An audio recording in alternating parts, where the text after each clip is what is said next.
Recording. So let me switch over to a couple things that you had for assignments. And I want to point just a couple things out.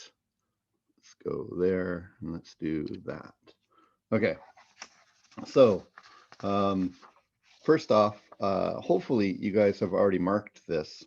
And if you haven't, you can still find this document over in Canvas.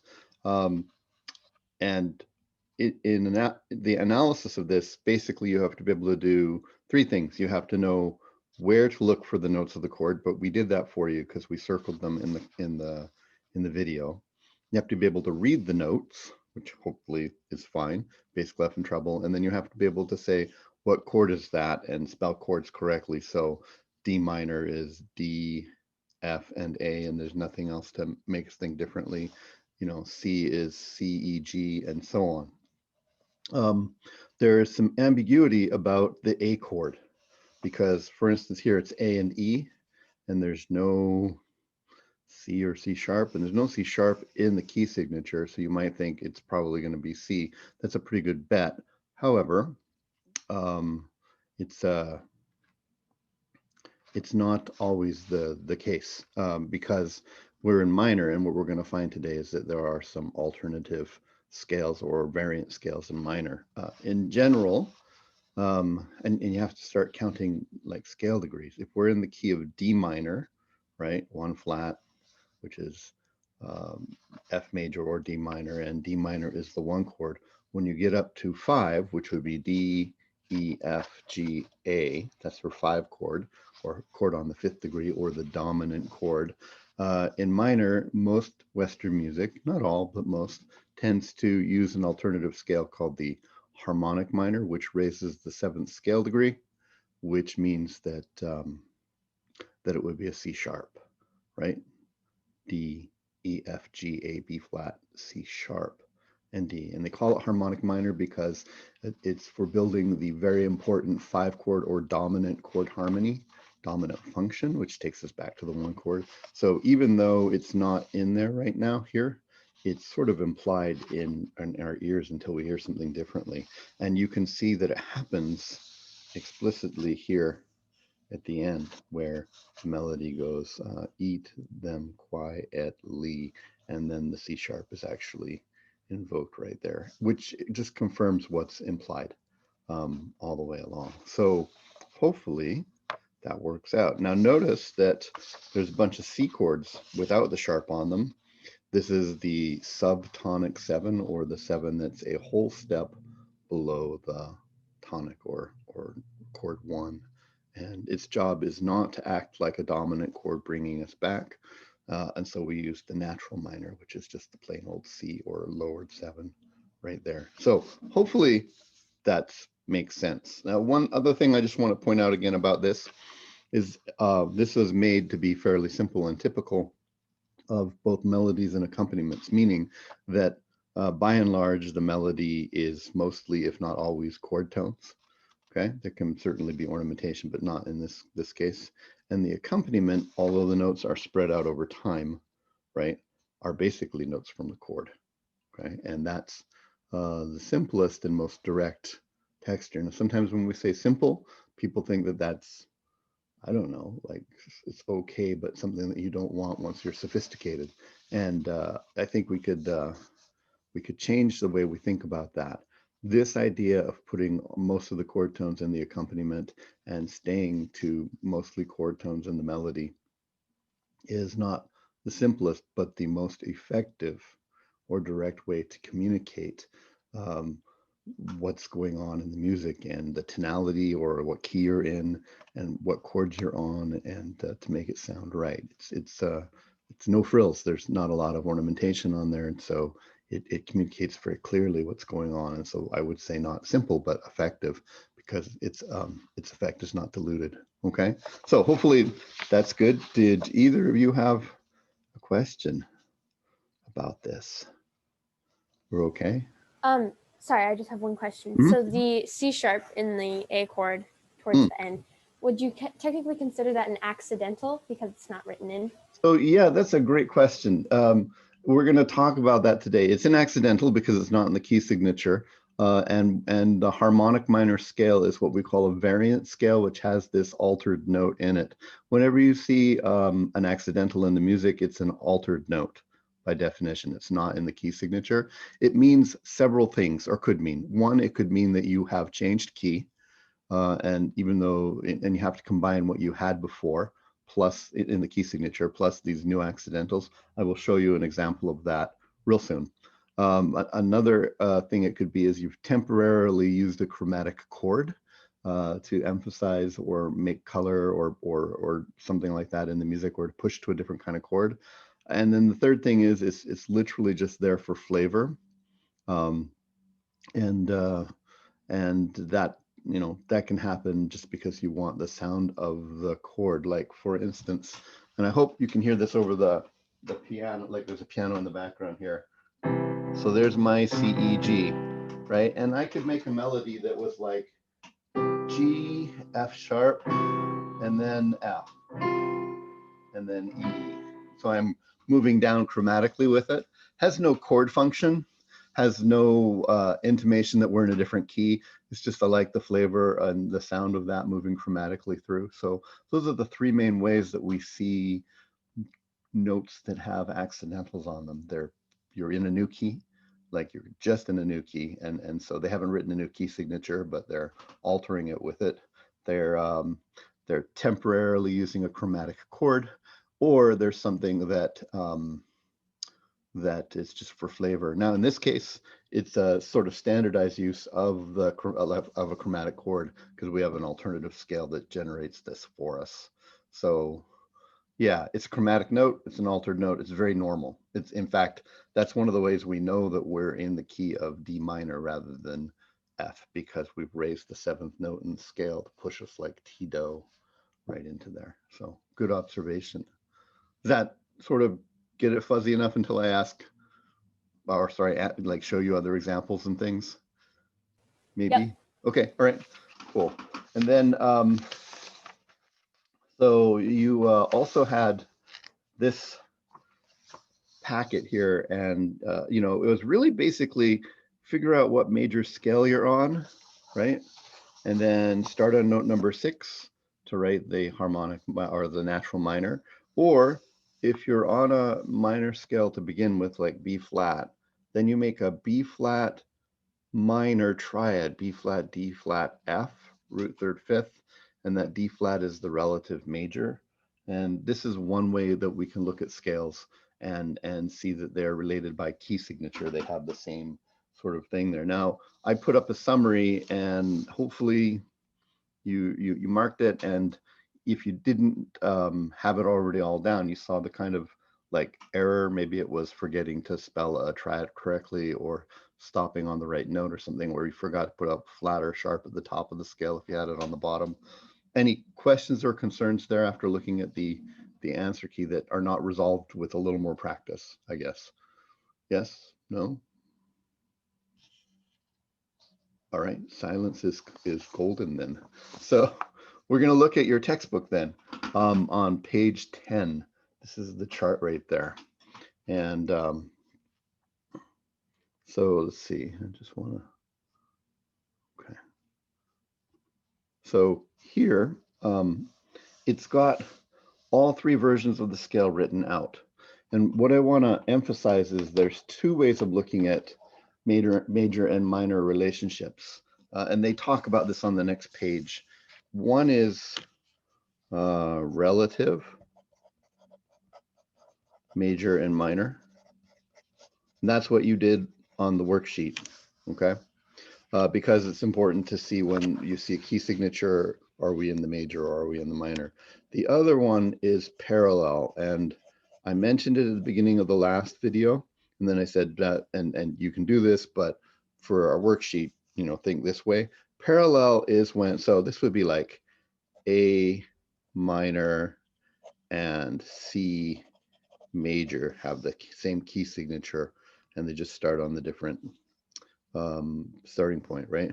The parallel would be like A major, these are scales, not chords, and A minor, okay? And they're parallel because they both start on the same note, and the notes of the scale run parallel to each other. Okay, the book is going to talk about that right here, and we're going to summarize it. It says, look, if you have a C major scale, C, D, E, F, G, A, B, C, and you want to make a C natural minor or unaltered minor scale starting on the same note, you just lower the third, the sixth, and the seventh scale degree. And that's really easy. That's super easy sometimes. And then it says, well, if you want to do your harmonic minor, which is a scale built exclusively for building 5 chords, the dominant chord, and as a substitute for that, the leading tone 7 chord, okay, then you lower 3 and 6, which is basically not lowering 7, so you still have T do, right? And then if you have what's called the melodic minor ascending, and so the way I'd explain that is when you do, I'll play these scales for you. So here's C major. And then when I make it minor, there's no half step between 7 and 1 anymore. And they didn't like that. So they said,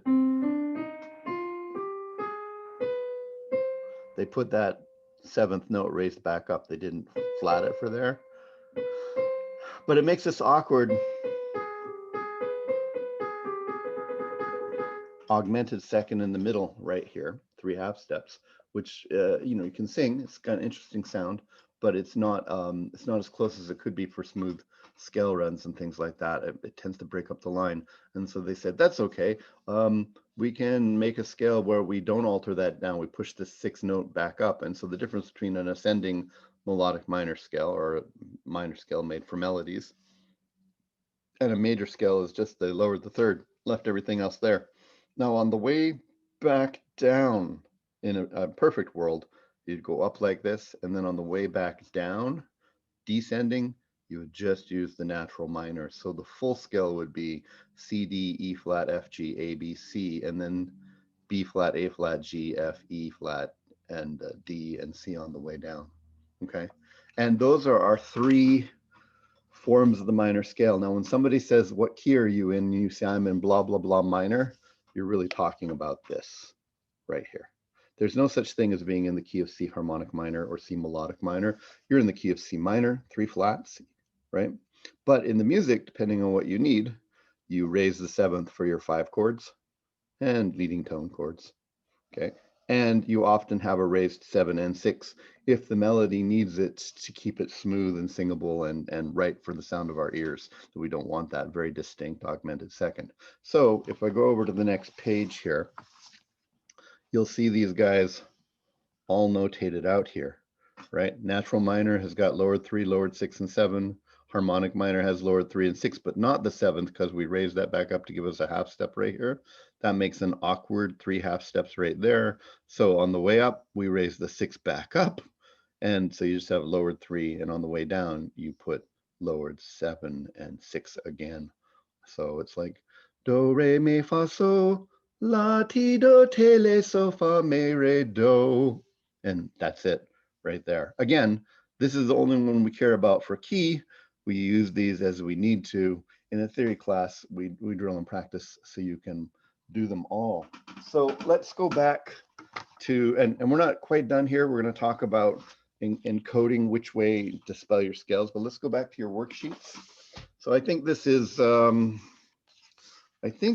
second page. This is the one that's on G flat to begin with. And you should have everything flat except for F, right? G flat, A flat, B flat, C flat, D flat, E flat, F, G flat. And then your natural minor is the same scale, but starting on note number 6, so E flat, up to E flat with just an F there. Now to make the harmonic minor, remember all they did was they took, don't reference the C major scale anymore. This is 1, 2, 3, 4, 5, 6, 7, and then 1 again in this scale. They just took this and raised it back up. So the harmonic minor is E flat, F, G flat, A flat, B flat, C flat, and plain old D now. That makes 3 half steps right there and a half step up to there, just like that, okay? And then if we wanted to make our melodic minor, remember that they raised the 6 back up afterwards to smooth that out, because currently it's 3 half steps. Raise the C flat up to C, it becomes 2 half steps for a whole step. So it's E flat, F, G flat, A flat, B flat. This goes back up to C. This is already raised from there, so we leave it at D and E flat. And so this table is laboriously making you practice again and again to see these shortcuts. Okay. Now, if you have your table with you, and hope you do, and hope we're on the same one, grab the D flat major scale, which is D flat, E flat, F, G flat, B flat. You know, basically these ones are not flat. And you started from B flat or minor, right? So there's my 2 non-flats. This is note number 1, 2, 3, 4, 5, 6, 7, and 1 again. So to make the harmonic minor, we raise 7 from here. And to make the melodic minor, we would raise both those notes. I'm going to do it. Hopefully you've either got this in your head and you're like, I got this, or you're doing it with me, or maybe you even have it done already, right? And that just becomes A, B flat. And I think in a table like this, people make a mistake and they'll do this. Now that's a mistake, because I'm thinking raise 6 and 7, but I've already raised this note here, so don't do that, right? It's just versus the natural minor scale. Okay, so you know, it goes without saying, now you can go back and you can fill in the rest of the table, and that's obviously homework, right? And it's the beginning steps, just like knowing how to spell your major scale is not the same thing as knowing your major scale, but you gotta have that to begin with, right? So okay, all right, so with that out of the way, let me come back here and just say, well, if I'm asked to spell a scale, which method do I use? And obviously the memorized and I play it all the time method is the best, but I think it depends on like, do you use relative major minor, right? Or do you use parallel major minor? Which is easier? I think it depends on where you start. Let me try and explain what I mean by that. Let's say you have to think of either for a test, for an exercise, for a legitimate writing or playing assignment, or you're doing something like that, and somebody says to you, "Hey, I need a C harmonic minor scale right now for my purposes," right? Now you could do it the long way and go, well, C, E flat, G. So there's my relative major, E flat, which is E, F, G, A. I'm doing it the long way to be illustrative here. D and E flat, like that, which means that C will be C, D, E flat, F, G, A flat, B flat, C. And then to make it a harmonic minor, I got to raise that 7 up. So C, D, E flat, F, G, A flat, B, C. Or you could have just said, well, C harmonic is the same as C major. And then I lower 3 and 6, but not 7, because that 7's got to get raised up.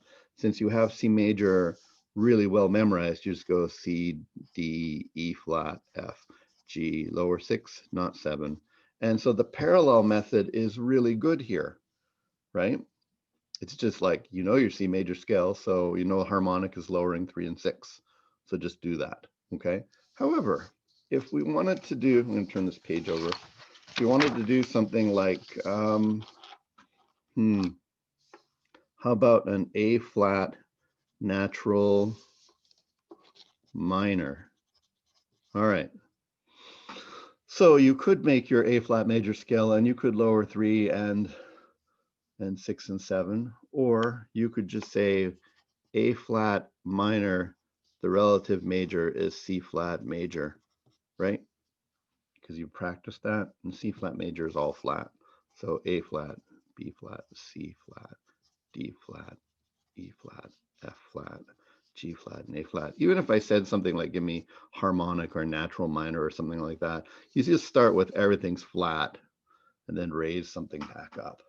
So which one you use depends on which one you're strongest at to begin with for a given scale, right? So just out of curiosity, let's just try this for a minute.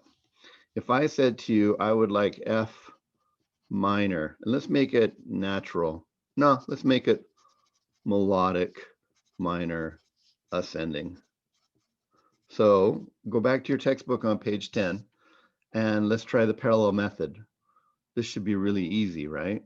Because melodic minor ascending is just lowering the third, just the third, right? Page 10. So I know my F scale, so I go parallel. F, G, A flat, that's my third. B flat's in the scale already, C, D, E, F, and I guess we don't need G to keep going. Okay, now try this one. I would like to have my D sharp harmonic minor. Well, that's a little tougher. I'll let you think about that for a minute. There is no D flat or D sharp major scale to parallel off of. We don't have that because that would have D sharp, E sharp, F double sharp, G sharp, A sharp, B sharp, C double sharp, D sharp. We don't have double sharps in our key signatures, right? In our basic scales. So try this with me then. Make a D sharp minor triad. The third is the relative major, right? And then harmonic minor means raise the seventh again. So D sharp, F sharp, A sharp. This is the same as an F sharp major scale, but we start on D sharp minor. So everything is going to be sharp, right? Except for B. And then I have to raise 7 because it's harmonic minor. So my C is going to be a double sharp. So it just depends. Now with practice, hopefully you're going like, yep, I get it. Or even if you're going like, no, you're going too fast. Well, that's just me rushing through because I've done a lot of these.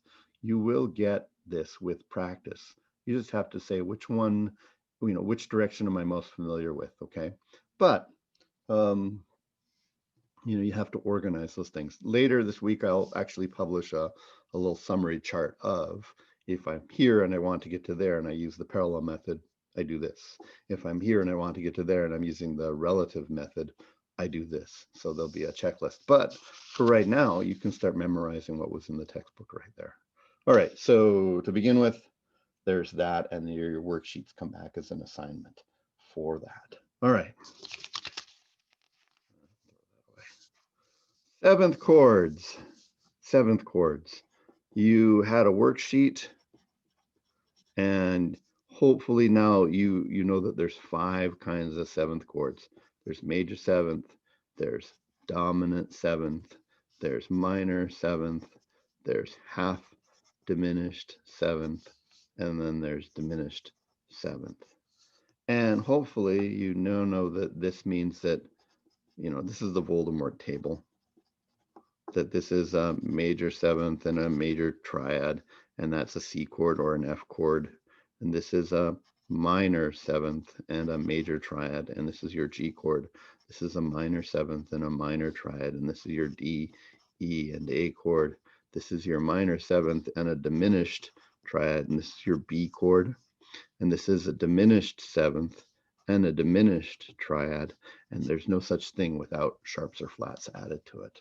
And you've started to, spell them. Now, I'm just gonna say that I think both of you are generally have been pretty academically astute and getting this. So there can be like a little, well, I don't want to tarnish that reputation by asking in public, but please, if there's any confusion on this right now, have me go over a chord or something like that.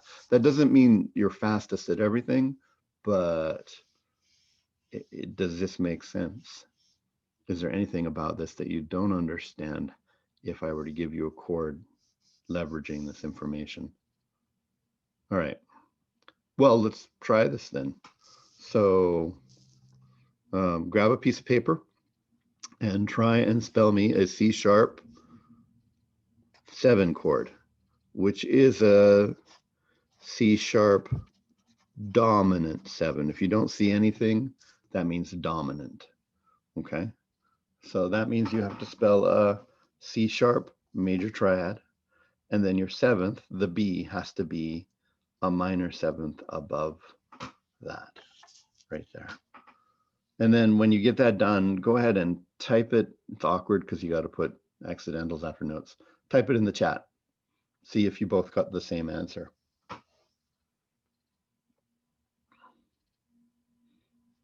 I'll start slowly here.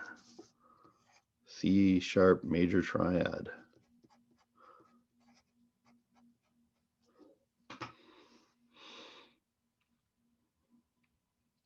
Minor 7th.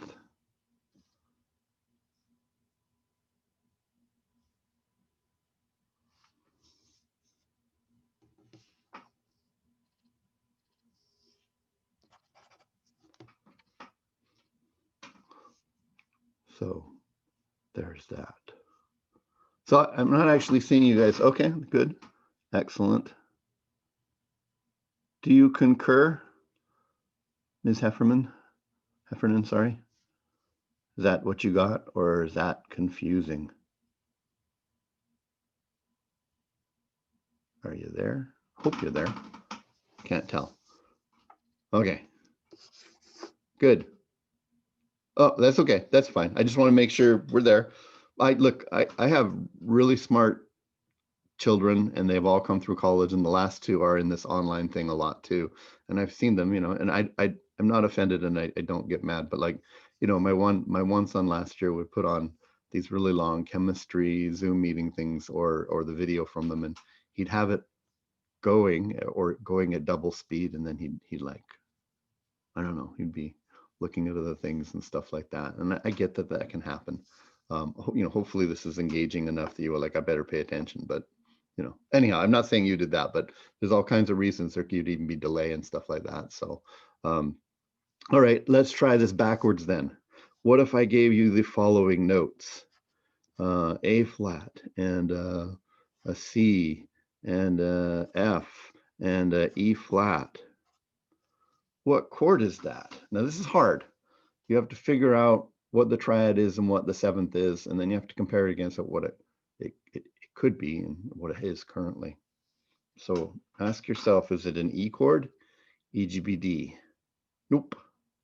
Is it an F chord? F, A, C, E. That looks like it matches.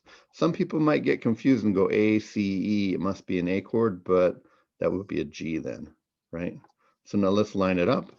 F, A flat, C, E flat. Can you figure out what kind of triad and what kind of 7th that is, and therefore what kind of chord this is?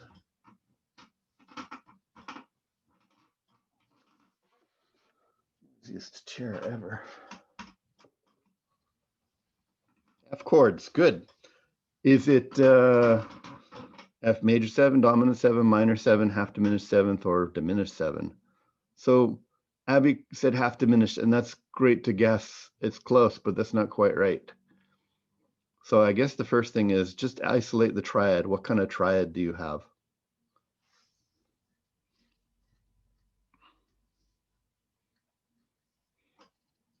It's minor, right? So now go back to your table, either in your head or on the page here. This is really actually very easy to triangulate. Which of these 7th chords has a minor triad? And the answer is only this one, only the minor 7 chord. So odds are this is a minor 7 chord. And then if you measure, here's my F and here's my E, they're a half step apart. That's a minor 7th, or sorry, major 7th. But if I come down further, E flat, right? Or how about this? F up to E, major 7th, E flat. That's a minor 7th right there, or a whole step down. So using your information of what's on the table, you can deduce from what you have here. Okay, let me give you one more, and this hopefully will be really, you know, again, what are we looking for here? Let's try, how about we have G flat, F, D flat, and B flat. Okay. So again, you have to go through and say, what's the root? Hopefully you came pretty quickly to find that G flat is my root, right? When you order it that way, okay? And then you can either check out the seventh or you can check out the triad. Like for instance, GBD's major, G flat, B flat, D flat's major. So that means that this can only be either a major 7 chord or a dominant 7 chord, because minor 7 chords have minor triads and these two have diminished triads right there. So now we just check this out and let's invert. Let's take our G flat right there and put the F below it instead of above it. And you're only coming down a half step, which is a minor second, right? So when we throw it back up there, minor becomes major and 2 becomes 7. This is a major 7th. So a major triad plus a major 7th is a, so this here is a G flat major 7 chord right there, like that. Okay. All right. We're gonna leave that, and we're gonna do something sort of catastrophically mean to you guys. It's not mean. It's just strenuous. That's probably the better way of looking at it. Up on the web page. So one of the things that theory courses don't do very well, I think, and this is my opinion, I'm going to screen share here just a second, is that they don't tend to prepare you to take your theory and what's the word? They don't teach you how to apply it. So I know some incredibly good musicians that have gone through school and they can't write a song to save their life. They certainly can't arrange. They know how to do everything in a theory textbook really well. They haven't learned how to put that over. Well, we've got a bunch of emails here. Sorry, I'm going to just stop this screen shares for a second and see if we got people in Canvas that are saying we can't find the thing. Fatima, I'm really sorry, Professor. I tried logging in. Hello, Zoom doesn't be letting me in. Log into the Zoom meeting. I'm going to quickly post an announcement. You guys got in with the ID that I sent out? Yes? No? Yes. Huh. Did you carbon copy it over, or did you and paste it like with the spaces in, or not? I just went to, well, actually, I went to the Zoom tab in our Canvas, like in the Music 131 Canvas section, right. and then I just clicked on the link that said they go in. Sure. That's what I did as well. I was waiting for like 5 minutes or so in like the link that you gave us, and then went to the Zoom and used that, and that worked for me. All right, go to the Zoom tab in Canvas and check in through there. Hopefully we get a few more people that will join. So, okay, I'm going to go back to screen sharing and we'll get on to this assignment here. So, Zoom screen share. All right. So in the modules, there's a new module. Mine looks incredibly cluttered because I have everything that's not published for you too. But if we come down here, intervals, note quizzes. I thought maybe it was a little higher than that. Nope, it's way down here. There's a new module that just says, like, here it is, week of October 12th. And there's 2 scores, transpose the brass quintet and transpose the sax quintet, minor mode. And I have the papers as well, but I'll show you what this looks like. And I don't know if you're able to print these. You're going to need to use a very sharp pencil. These are not big scores. This is the Rondo by Jean-Joseph Moray. It's the famous Masterpiece Theater thing. And I put the audio up as well so you can hear what it sounds like.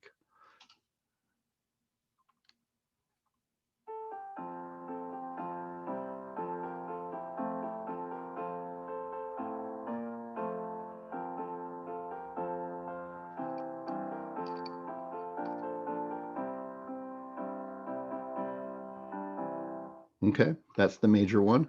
And that goes with the one that's the brass quintet. And then I did one in minor as well. And so this is where I went. Here's the one that looks like in minor. And you'll see what I did was, oops.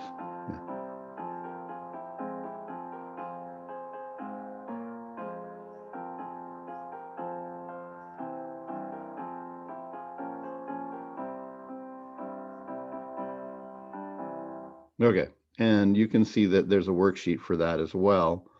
And I want to point out that we're doing one in minor because we want you to get better with minor as well.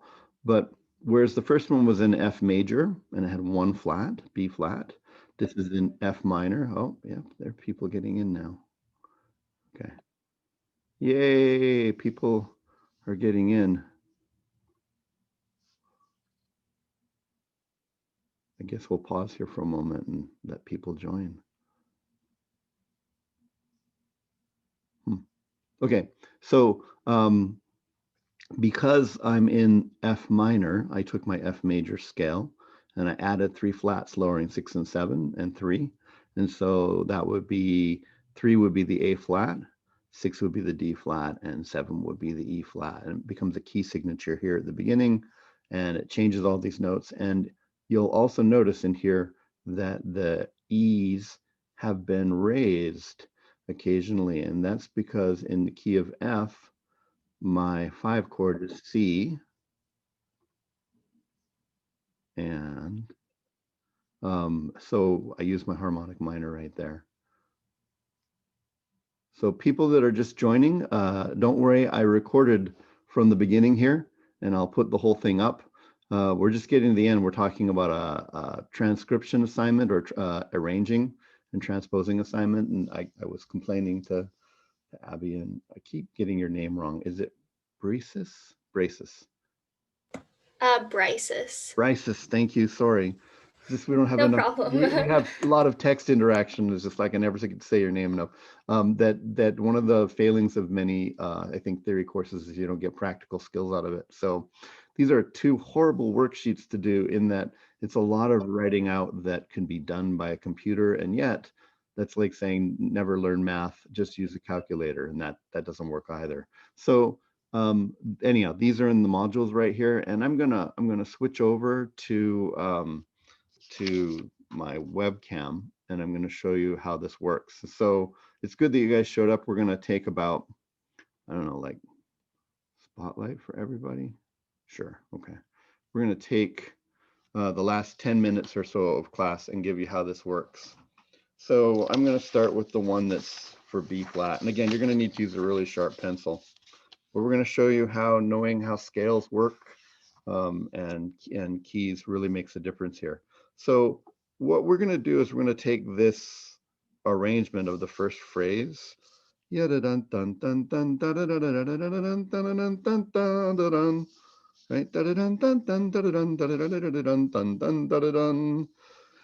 And I just wrote it out for I wrote it out for brass quintet. Like I wrote this arrangement, and it can be done for brass quintet. So the upper lines here with the stems up is trumpet 1.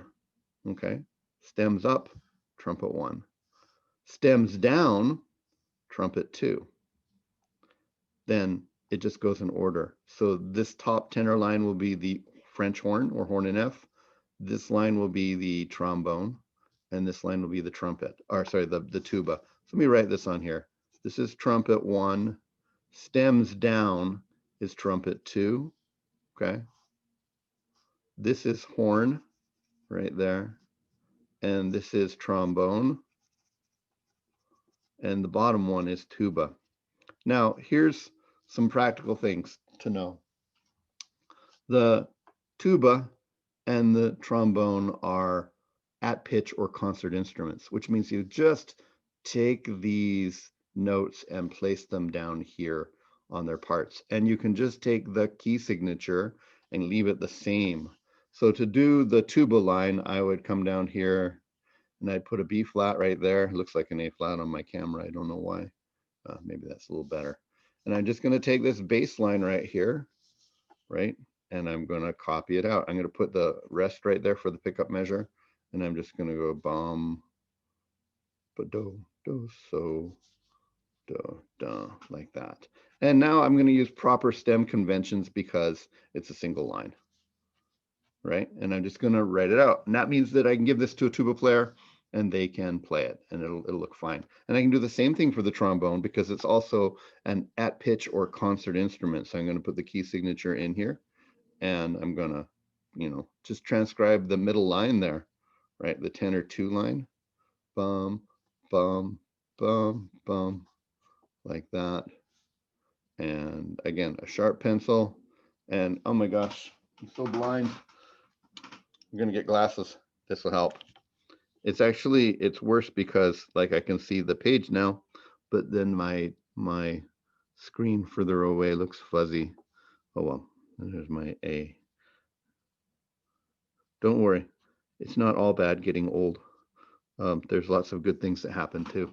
Hollywood doesn't tell you that, but you know, I sure like to be able to see better, but I wouldn't go back to being young again. That would be weird. All right, now here's where the problem comes. Horn and trumpets are transposing instruments. So what does that mean? Well, and this is your first foray into practical music. Horn and F.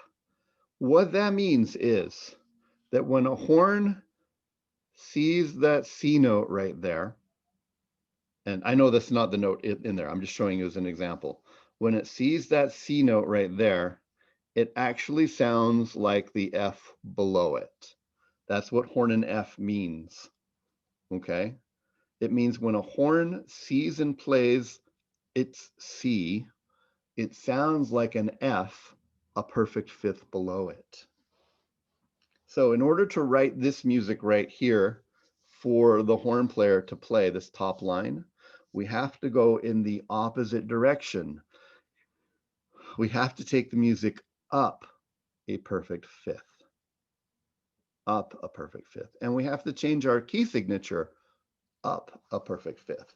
So let's see what that means. We'll get you started here. And don't worry, if you think this hurts your head, the next one's worse. So, you know, no, I don't mean to be discouraging. It's just like, you know, learning your intervals and learning your scales is just practical and very useful. If I'm in the key of F and I need to go up a perfect fifth, what key am I in? What's a perfect fifth up from F?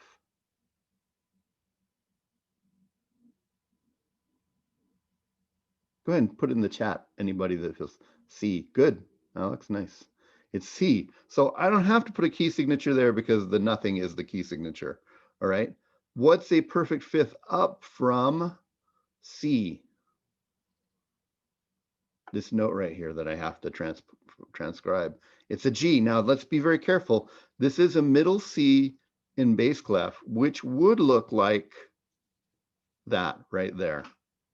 So I have to go up to this G right there, like that. So I'm going to put my rest there.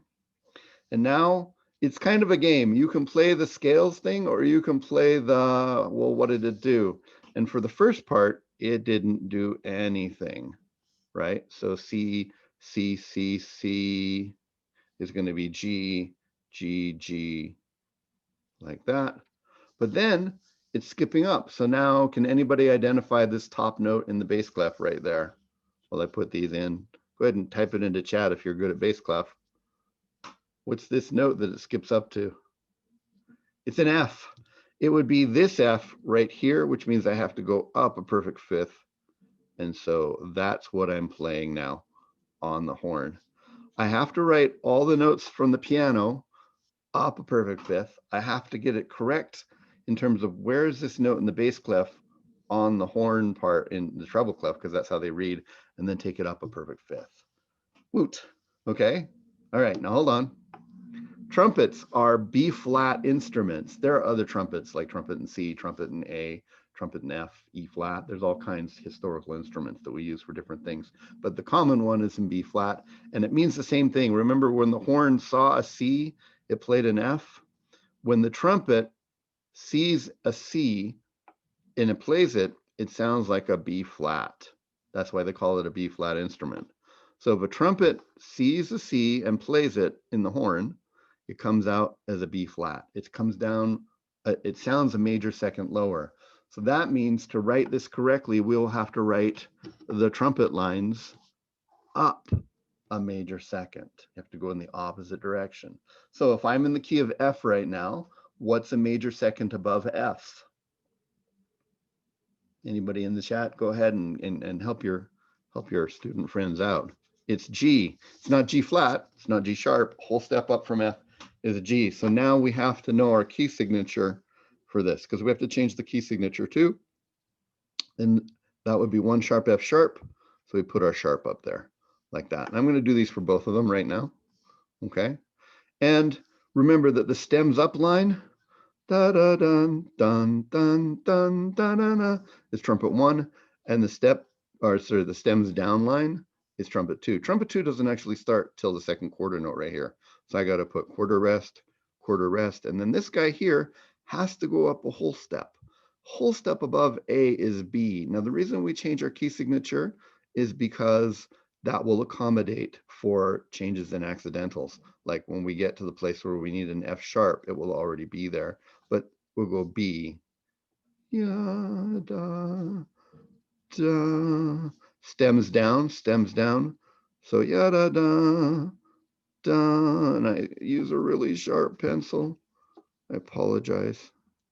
So, and then here's my line, ya, da, da, da, and then ya, da, da, always a step above.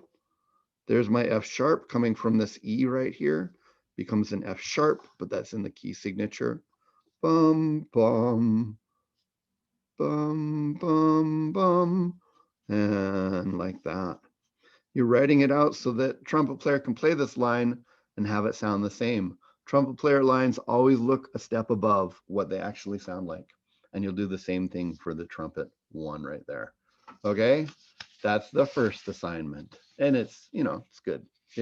It's really gratifying to get your calligraphy to look right and to be comfortable transposing and writing for instruments and things.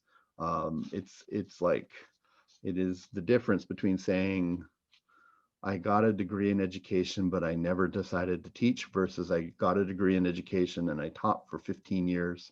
And I'm a professional that knows how to do that, right? I took a course on mechanics, but I've never actually fixed a car. It's like you really want to get, it's work, it's tedious. A computer can do this for you, but computer's not always there, and you can't catch mistakes the computer makes. And this just speaks to competence. You'll feel so much better when you know that you can quickly write out arrangements. Also, just want to point out that this texture is very much like the candy as well, the piece that you did. So the melody does what the melody does, right? And I've written the counter melody so that it echoes and then harmonizes mostly in thirds or chord tones and things. So in this case, the second line is doing support for the melody in terms of making this harmonizing line. We'll get into that technique later in the term. It's kind of difficult. But this stuff right here is all just like the candy, except instead of the notes being sped out by one at a time in an arpeggio, they're done as a block harmonically. But it's just chord tones. F, F, C. Now the reason I didn't put an A there is partly because of spacing, but also because the A's were there, right?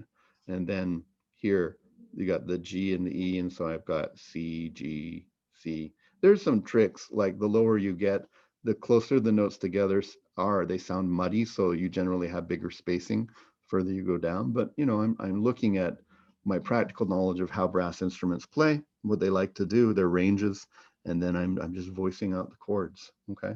All right. So there's that one. I, of course, will put up an answer key for you to compare against, but have a go at that. All right. Now this one here is the same song, but in minor. Okay.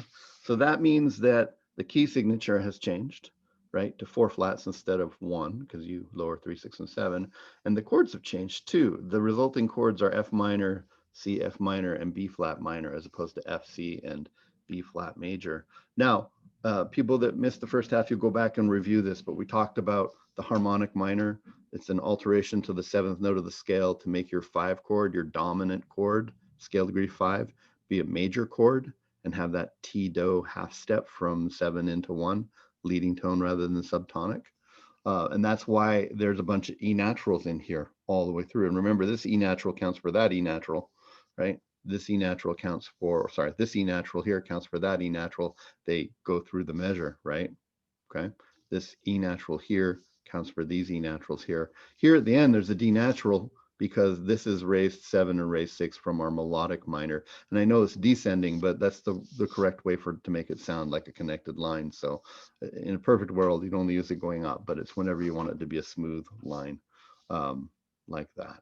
All right, so how do we do these guys? Well, we're getting to the end of the class, but we started a little late because we're waiting for people to get in too.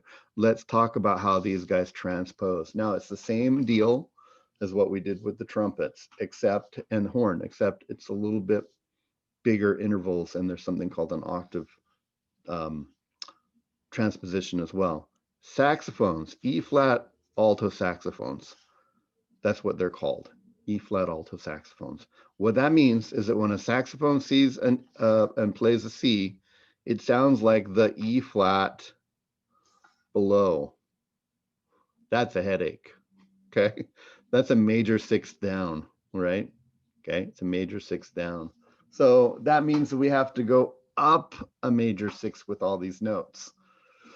Oh dear. Well, if I'm in the key of F minor, what's a major 6th above that? Well, you could ask yourself, what's a minor 3rd below that? That would be the same thing. This is going to be hard. That's true, a little bit. So your inversion theory can be really useful here. Instead of going up a major 6th, what's the key that's a minor 3rd down from F? Anybody? Brave people? Well, think about this for a minute. What's a minor 3rd down? B, good guess, not quite. Hold on, what's a 3rd down from F? What's a 3rd down from F? Just count down. Go F is 1, E is D. And is D to F a minor 3rd or a major 3rd?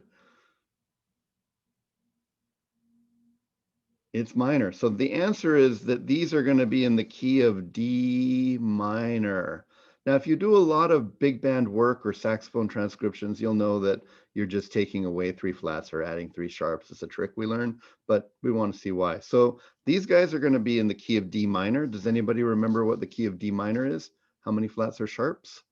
What's the relative major to D minor?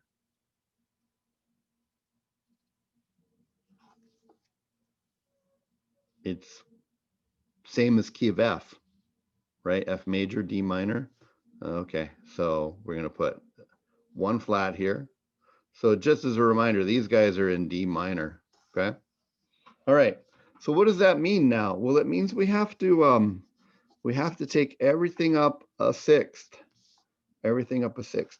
By changing the key signature, fortunately, most of the time, it's just, unless there's an accidental or something, it's going to fix that for us already. So there's always a major 6th above. So what's a 6th above A flat? The answer is F. Okay. What's a 6th above G? Major, sorry. Yeah,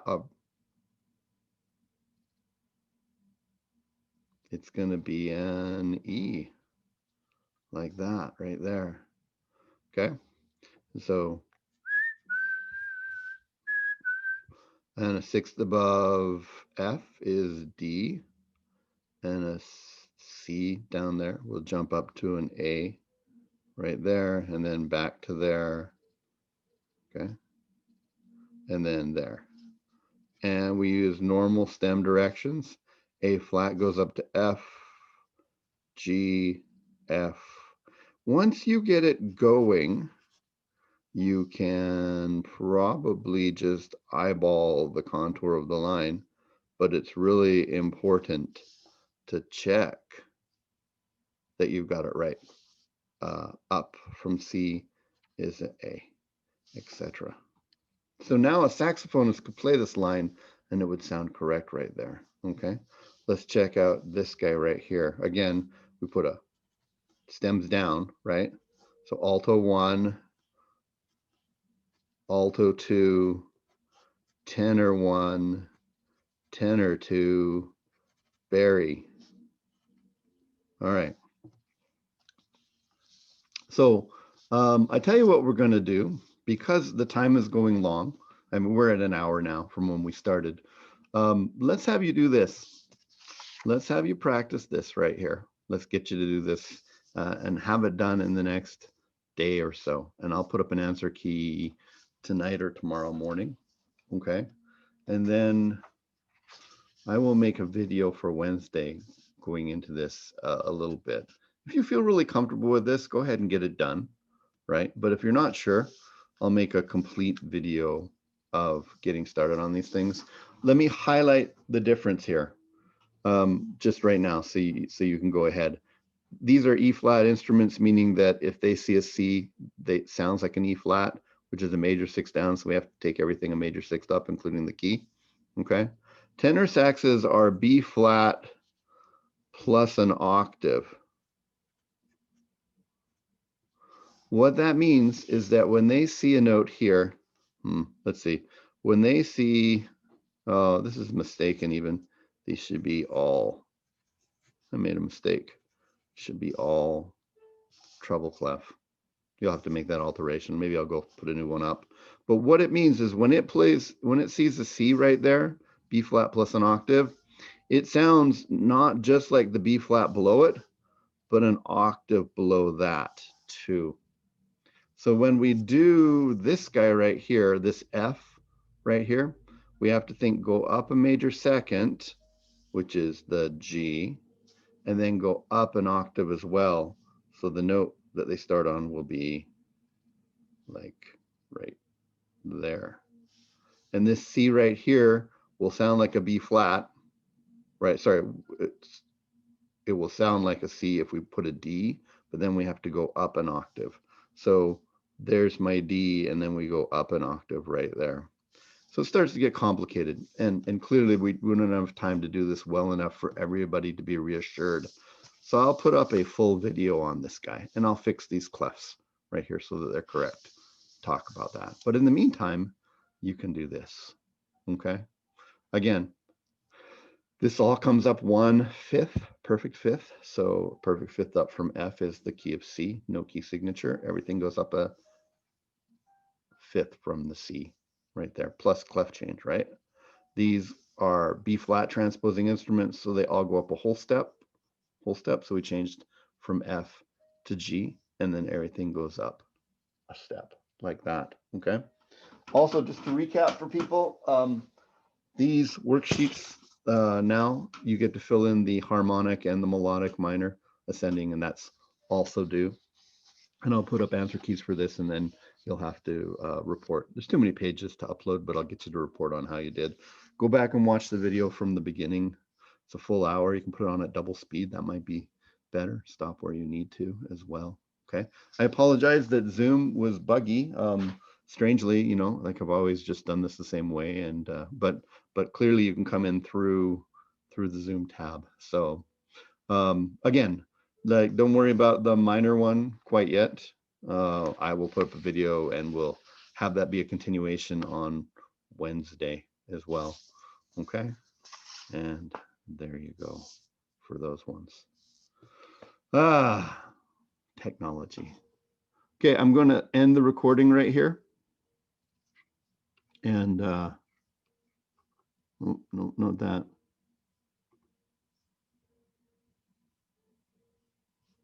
Stop recording. Well, okay, I'm going to end this right now so it stops the recording as well.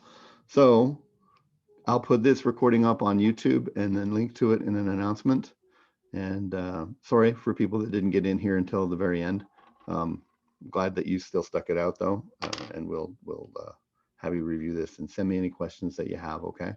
All right. So.